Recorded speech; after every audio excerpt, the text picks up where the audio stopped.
had a big art exhibition, and our school kaumatua, Papa Jeff, said to the then head of Māori, he said, "Where's all the Māori work?" And we had a few little sprinklings of kowhaiwhai, but nothing significant. And that was also a very pivotal moment for the fact that it sort of had to be introduced.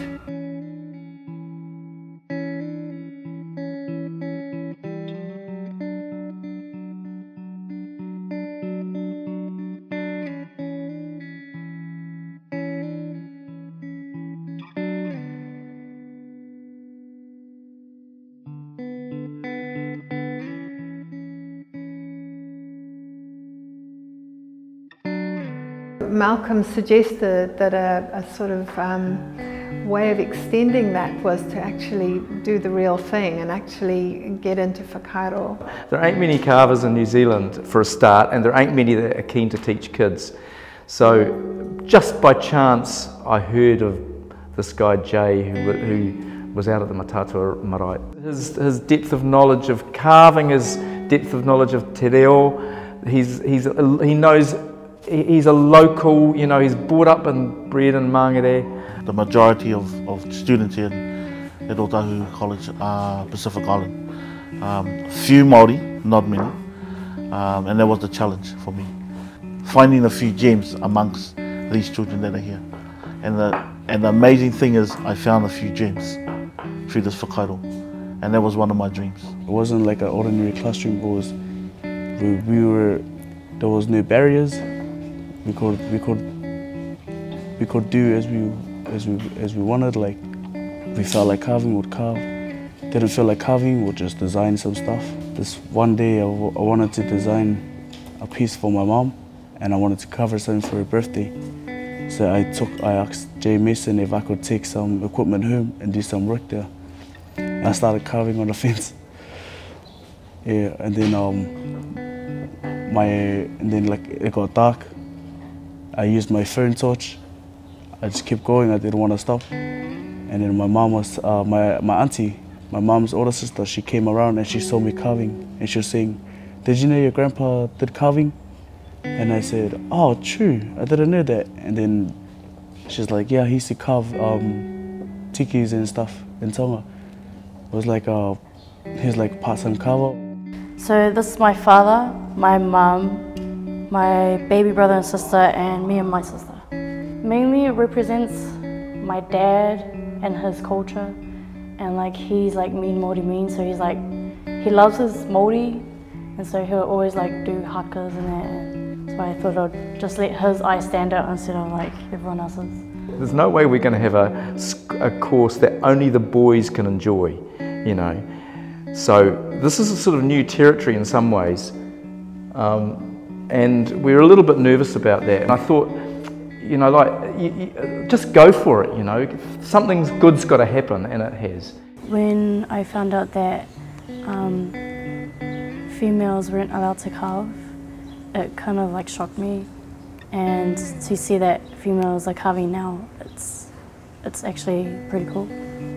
Because the kind of atmosphere in the Whakairo class is so wonderful and positive, and because they're these kids who are good at art, who've formed the foundation of it, it's sort of,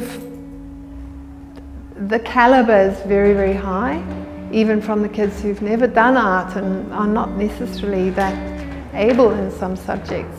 So it's been very positive in that way. During the year, I got a group of Year 11 boys who had no interest in school. All they wanted to do was turn up to school, have lunch and then go home. Didn't want to go to class, didn't want to go to any of their classes. So they asked me if I would like to take them on. I said, set up a class and I'll have those Year 11 boys. And it was amazing to see these boys actually complete work and get credits for their work where they had nothing through the whole school. Changed heaps. Like sometimes I just come to school to go carving, and like last year I just always want to stay home, but this year I just want to come to school just for carving. So if I took something else, I probably wouldn't come to school. Something that's like I feel special to me. But what Whakairo had done to him was bring him out of his shell. He mixed with everybody and now he's confident. Without this course, I'm pretty sure they would have probably drifted off, you know, during the year. And because they were really engaged, really connected with Whakairo in their course, they stayed right through to the end of the year. And they've gone on to good jobs. They've obviously enjoyed their subject and they gained their level 3. So yeah, I know in at least 3 cases, it was a difference between them completing their education at Otahuhu College or them dropping out. So, and that's a real success. And I think it's really important that students have the opportunity to really express their identity and their creativity in the subjects. And Whakairo has been a great subject for that. There's a kid who brought Jay a filled roll every week, even though he didn't have much himself, but he always gave Jay a filled roll because he loved him. And in the last night of the exhibition, and this boy, sorry, and this boy was leaving school, and we went to take some food to the kids in the carving room, and he was all alone, sitting, contemplating. This was such an important year for him, and it was kind of the finest thing that had happened to him, so that was very moving. If we can contribute a little bit to that whole sort of flowering of traditional Māori culture, then all good.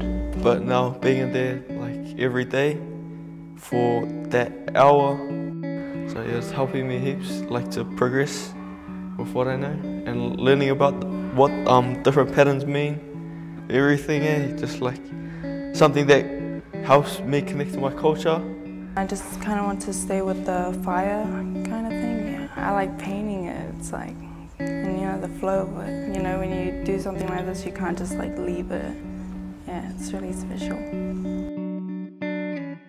It's amazing, but like it feels like a first opportunity for me to actually show my family what I've been doing, like for school, and like just like a gift back to them.